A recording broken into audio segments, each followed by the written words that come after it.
Hi everyone, Aaron and Chris with Perfect Postures, and today we're going to show you a little sequence that we use to help reduce torso rotation. Now these exercises, or this little sequence that we're doing, is based off the Ask Aaron question, which was the scoliosis and how the torso, in this particular case that we worked on last week, she had the curvature of the spine, but she also had a torso rotation. So the torso was actually twisted. For her left side was twisting toward her right side. We call that a left to right rotation.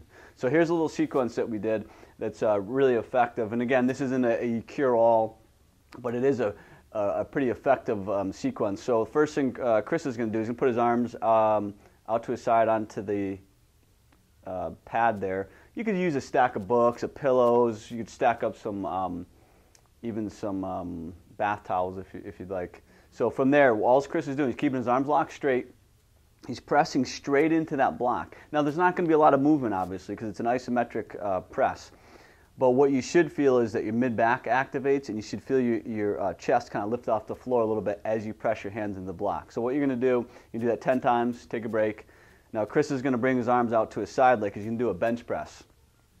So you don't want your shoulders higher than you don't want your elbows higher than your shoulders. You want your shoulders to be right in line with the elbows there, okay? Now from here, all Chris is going to do is squeeze his shoulder blades together. As he's squeezing, he's actually gently pressing his elbows into the floor. So you're going to do that for a set of 10 repetitions. And then from there, it's going to be a little tight here, but you're putting your arms straight out to your side. So Chris has his arms straight out.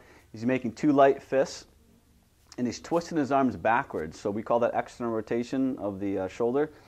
As he rotates, or as you rotate from your shoulders, you're going to feel your mid-back really kind of activate, kind of kick in. And what's happening is, even though there's no movement, there's a lot of strength going on in your mid-back, and that's going to tie right into the low back as well.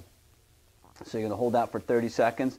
So those are the 3 exercises, but what you want to do is you want to do this in a three-round sequence. So again, you can do pullover press 10 times, the presses 10 times, so that's where you squeeze your blades, and then 30 seconds of arms out to your side rotating back.